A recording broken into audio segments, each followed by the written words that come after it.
যাত্রার প্রথম স্পট আন্দারমানিক চলে এসেছি। তো আমরা এখান থেকে আমরা বনের ভিতর যে কোনো কথা বলবো না, কথা বললে কিছু দেখতে পারবেন না। লাস্টে আমাকে বলবেন ভাই কোথায় নিয়ে আসলেন, কিছু নেই। আর এটা হলো নিজ দায়িত্বে, চুপ, একদম চুপভাবে থাকতে হবে, চোরের মতো কোনো শব্দ করা যাবে না, তাহলে কিছুই দেখতে পারবেন না। আর এখানে সুন্দরবনের ভিতর যে আপনারা কোনো প্রকার কোনো গাছের পাতায় হাত দিবেন না এবং ভাঙবেন না, কারণ বিষাক্ত সাপ থাকতে পারে, সাপের বিষ থাকতে পারে, সেগুলো আপনাদের হাতে লেগে এখানে ইনফেকশন হবে। এবং এইটা হলো 800 মিটার একটা উড বেল দিয়ে আমরা হেঁটে যাব। দুই পাশে সুন্দরী গাছের ভরপুর, 95% এখানে সুন্দরী গাছ, দুই একটা অন্য গাছ থাকতে পারে।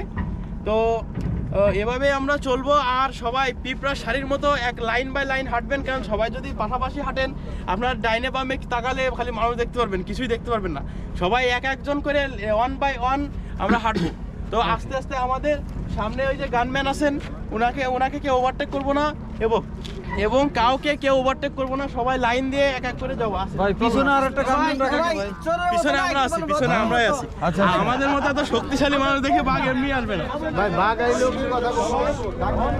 ভাই। আজকে চোর কিভাবে চলে ট্রেনিংটা দিয়ালাম।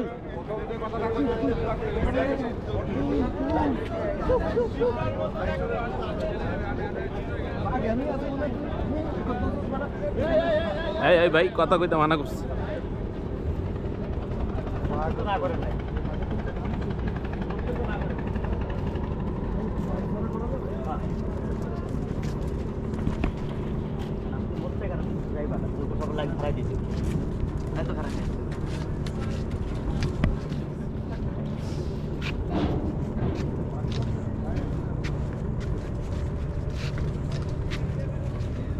বাঘ কি আছে ভাই না ছবিতে?